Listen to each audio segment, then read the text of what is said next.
You are listening to the 10 Questions ESL podcast. This is the podcast for people around the world who want to improve their listening comprehension.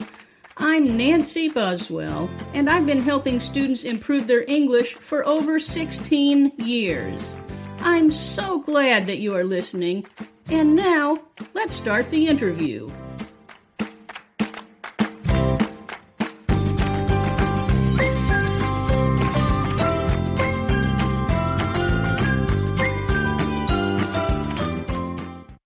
Hi, this is Nancy in Mountain Home, Arkansas, and you are listening to the 10 Questions ESL podcast. We are here today with Anita Buswell.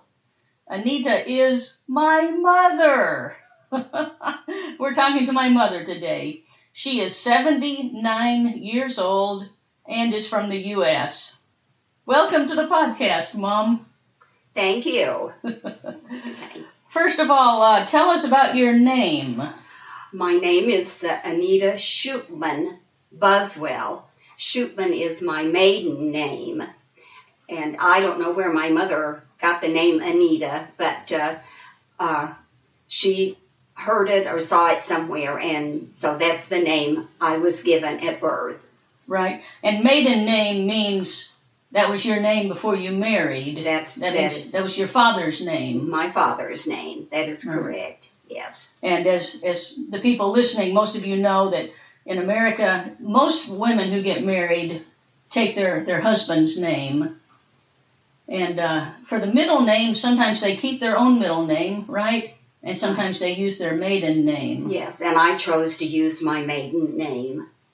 So, Mom, are you a student, or are you working, or is there a third possibility? There is a third possibility. I am retired. I have been a student and I have worked, but those years are behind me, and I enjoyed both of the experiences of being a student and working, but I am now enjoying the fruits of my labor, and I am retired. Now, you've been retired for going on 21 years now. Nice. I retired at age 58. Yeah, and for the listeners, that's actually young for the U.S. To retire at 58. Dad retired when he was 64. 65. 65. Yeah, and I was 58, and I didn't want to work with him being home and having fun and me having to slave away. That's so right. I retired also. That's right. When Dad retired, and that was kind of the standard retirement age at that time, wasn't it? At 65 for right. him. I'm not sure, but I think it's 67 now, or maybe it depends where you work. I don't know.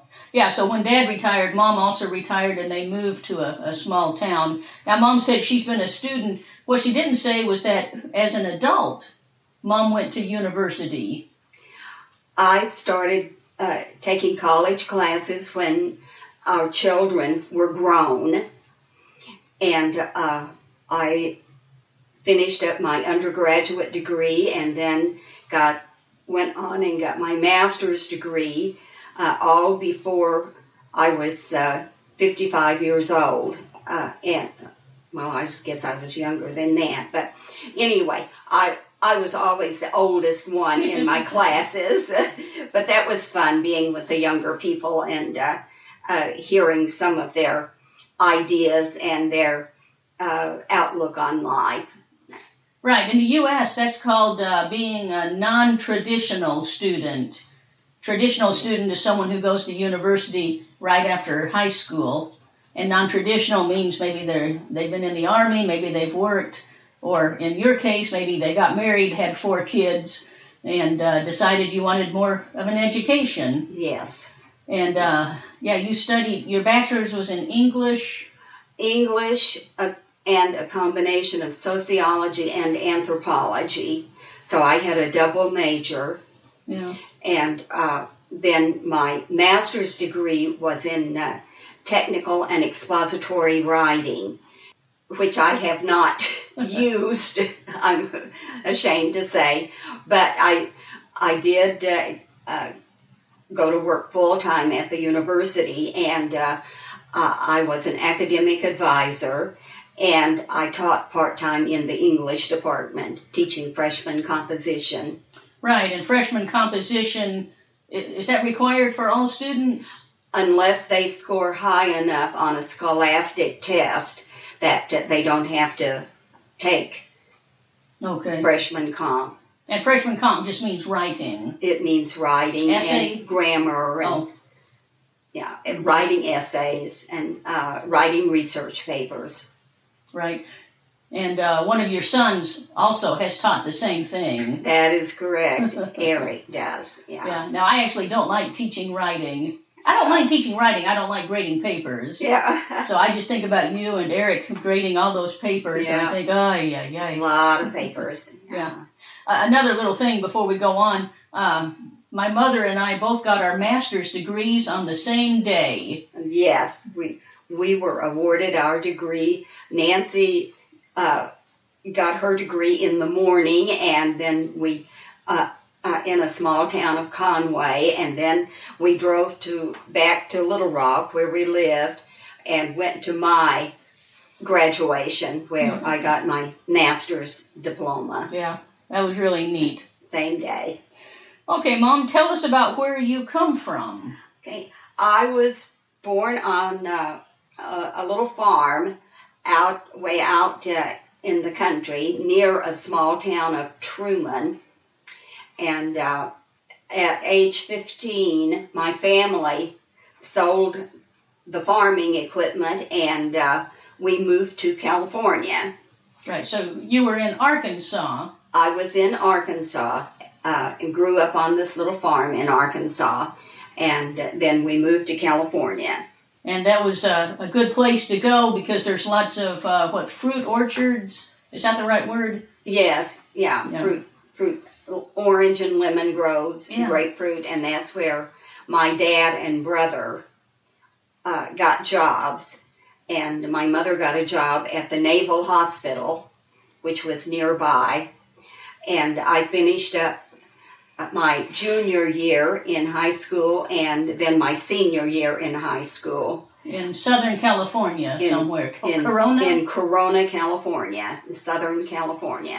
And now Corona is basically a suburb of Los Angeles now. Well, it's a bedroom community for Los Angeles and for Orange County.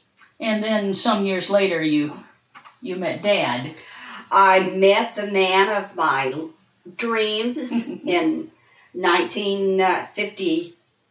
late 1958, and April 11th, 1959, we were married, and we were married for 54 years, and he passed away 2 years ago. Yeah.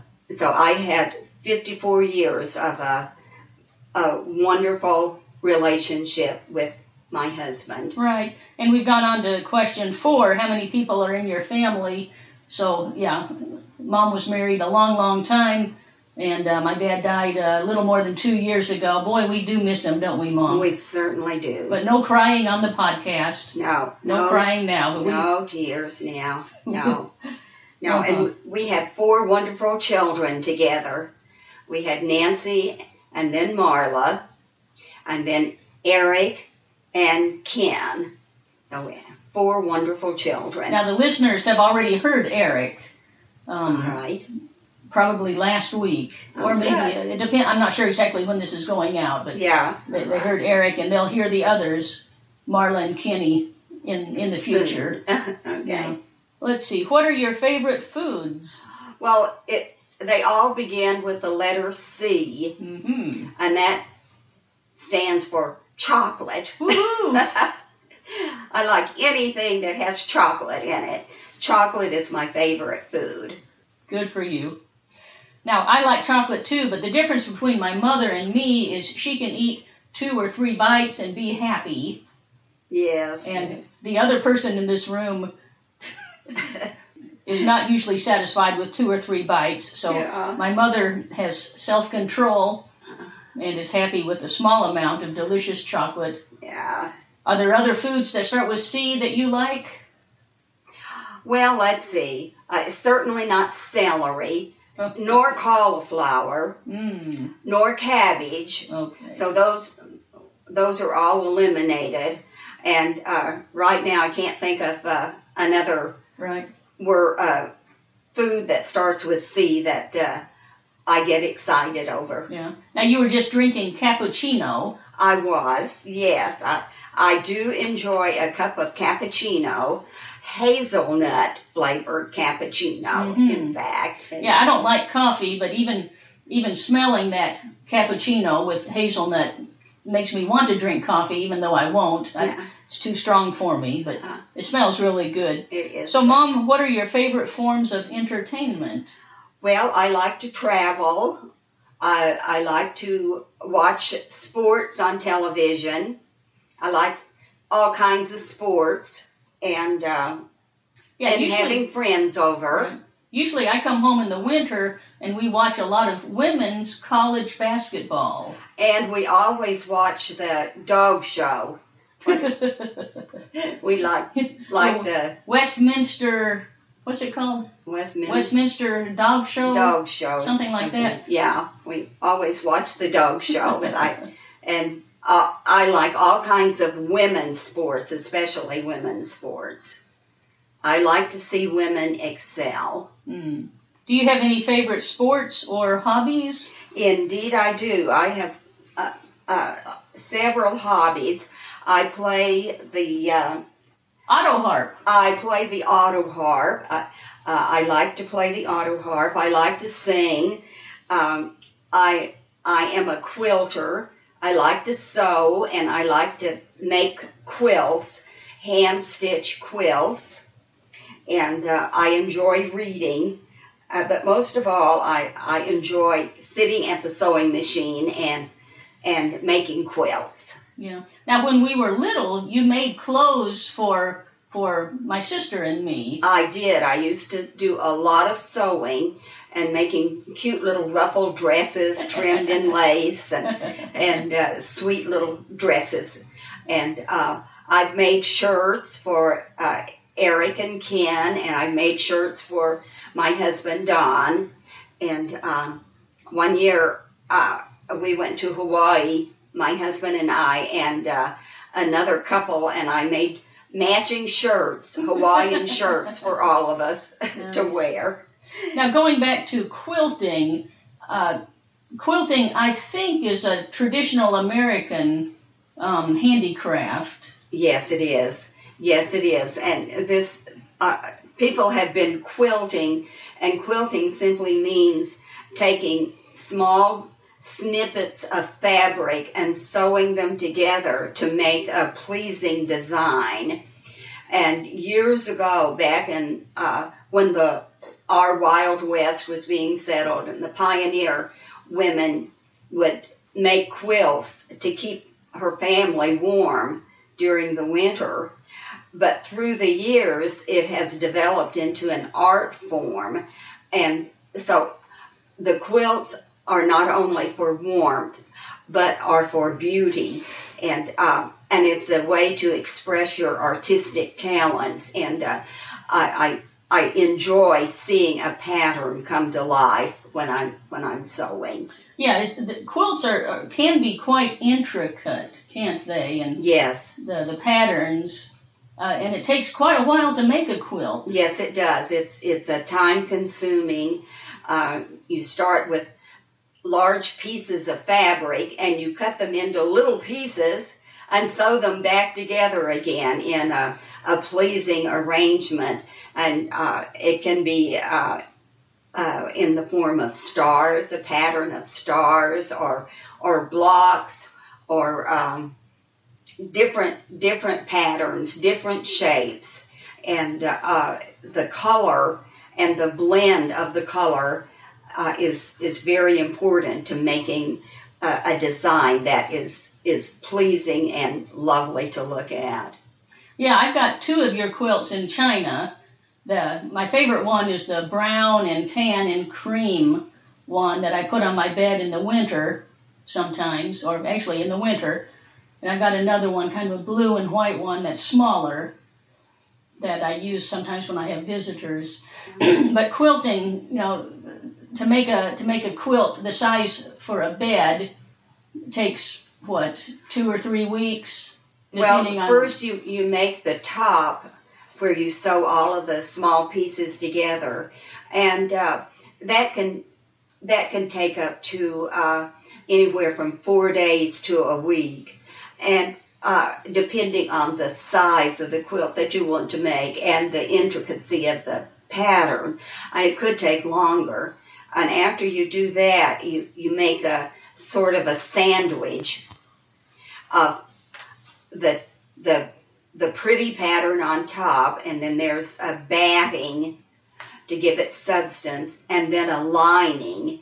And so you've got a sandwich of 3 different layers, and then you hand sew these layers together, outlining the pattern generally. And now some people will have their quilts machine quilted, but I prefer that my quilts be hand quilted. Yeah, so handwork. Lots of intricate handwork. Takes a lot of time. As Dad used to say, it keeps her out of the pool hall. That's right. Yeah. Well, Dad it keeps me out of mischief. That's right. Yes. Yeah. That's right. And we've got lots of quilts around, and even though quilts, I guess, originally were to put on beds to keep warm, you can make smaller ones. Like when I watch TV, there's a small size quilt that I have a favorite quilt that I use. Sometimes Mom puts it on me when I'm watching TV. Yeah. I like to stay warm. There's also right on the sofa that Mom's sitting on. There's I don't know what that's called. It's a runner. You could make smaller pieces of lovely designs that you can put on a table, either like an end table or a coffee table, or on your kitchen table or dining room table. You can make small runners to go on the backs of couches and chairs, and so it's fun to make the small pieces because it doesn't take very long, and you have a finished product that you can look at and enjoy much sooner than making a big quilt. Yeah, and if Mom's Chinese daughter Lena is listening, Lena knows that what a runner is, because Mom's given her 1 or 2 runners to put on sofas or on tables. Yeah. Let's go on to the next question, Mom. What is your favorite holiday? Christmas. Uh-huh. I love Christmas. I love the bright colors, the red and green, and I like all of the Christmas decorations, and it's a happy, joyful occasion, and so Christmas is by far my favorite holiday. Yeah, you really decorate the house. I do. Yeah. I do. And you used to decorate the outside with Christmas lights. But that's getting a little hard to do now that I'm here alone, because I have to have someone come and do it for me, and so I'm getting away from putting up lights outside, but I have lots of Christmas decorations inside. Yeah, I know. I usually come home from China in the middle of January. Sometimes it's in early part of January, and if it's going to be fairly early in January, I'll ask Mom to keep the Christmas decorations up, because I just really enjoy seeing her house with Christmas decorations inside, and I like coming home with the Christmas lights on. Yeah, that's nice. I came home too late this year in the middle of January. Mom gets tired of the Christmas decorations and wants to put them up. Now our neighbors, sometimes if they see that the Christmas lights are on in January, they say, Nancy must be coming home. Yes. Yeah. It's nice. Yeah. Let's see. Tell us about an interesting place you have been to, or an interesting thing you have seen. Well, in my 79 years, I've been to a lot of interesting places, because Don and I have done a lot of traveling, and I've done a lot of fun things. One thing that I really enjoyed was we went to Albuquerque, New Mexico, which is out in the desert southwest of the United States to a balloon festival, a hot air balloon festival. And Don, my husband, treated me to a balloon ride. Now, you climb into like a wicker basket, and here's this gas burner over your head, and then the silk of the balloon up above. Well, my husband could not climb into the basket, so he stayed on the ground to take pictures. And so I had just a lovely balloon ride that floated over parts of Albuquerque and parts of the desert, and it was so quiet and peaceful up there, and you could look down below and see the beautiful scenery. So that was one of my more interesting things that I have done.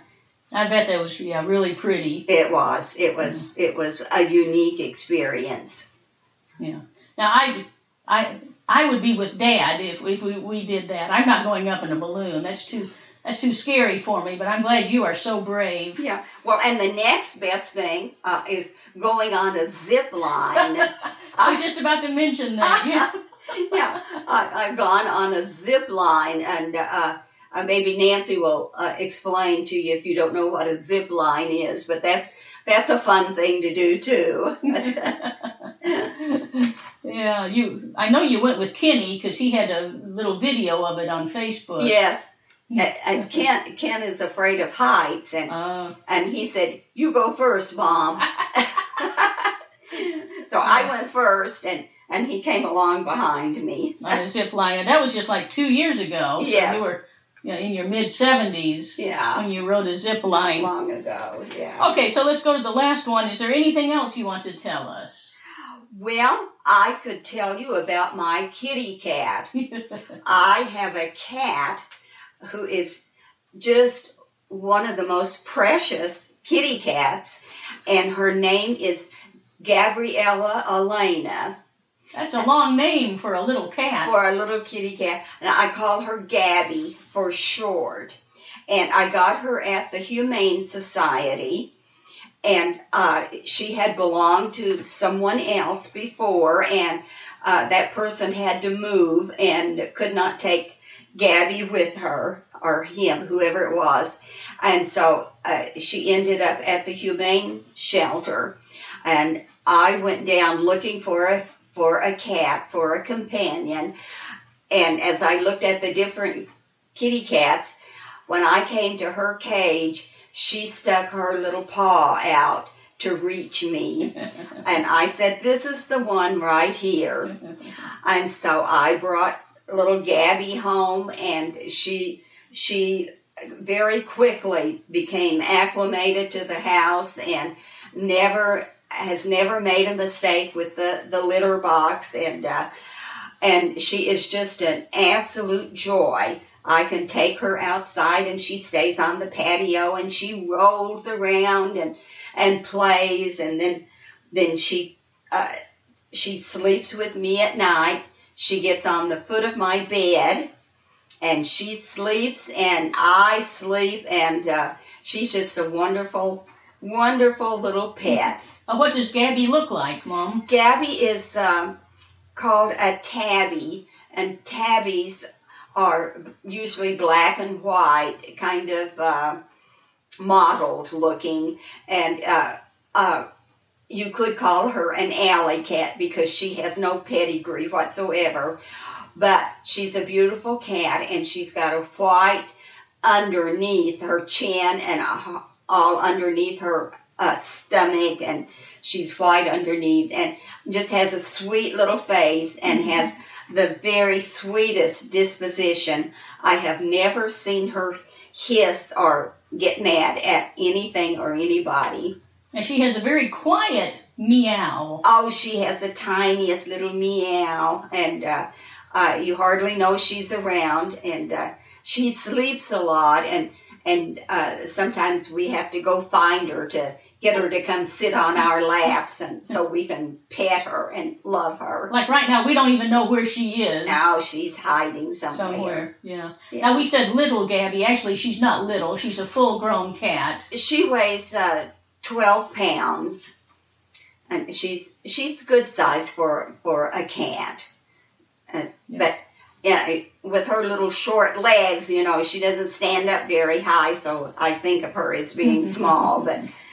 But she is a precious little kitty cat, and I am so thankful that I have her. Yeah, we had cats when I was a kid. We grew up with several cats, and then after the last one died, you said no more pets. Because it's easier to travel without pets. Yes. But then after Dad died, the house was too quiet. All right.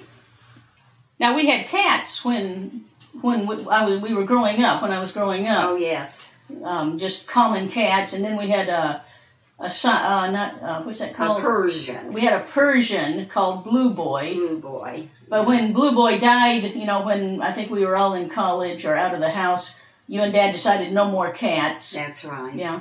But then when Dad was sick, you were actually taking care of my sister's dog. Yes. Who was quite old. And then a few months after Dad died, you went to get Gabby. I did. The house was too empty. Yeah. And I needed someone to talk to. I needed a companion. And I thought of getting a kitty cat. So that's when I decided for certain that I needed a cat in my life. And Gabby has certainly filled her role, and she's been a very good companion for me. That's right. Someone for you to talk to, and someone to listen to you, I guess. Yes, and she never talks back. And she sometimes sits in my lap or sits close to me, and then sleeps with me at night. And so she's been a wonderful companion for me. That's right. Now, I will let the record show that Gabby does not like me. Oh, yeah. She's warming up to you a little bit. Slowly. This is the third time I've been home since Mom got Gabby. Now, she loves my brothers, but she doesn't seem to like any women except for my mom. She likes men, but not women. Yeah. But that's okay. I can still pet her. Yeah. And but she'll never jump up on me. No. And she won't sleep on my bed, but I can scratch her little head. Yeah. I can't hold her because she'll jump out. She won't do that. But yeah, I'm glad that Gabby is with you and is a great companion. Yeah, thank you. Meow, meow, meow. Yes, yes. Okay, well, Mom, we've been talking, wow, how long? Quite a while. All right. So I'm going to say thank you for talking to us on the 10 Questions ESL podcast. You are so welcome. I enjoy doing it. I love you. Love you too, Mom.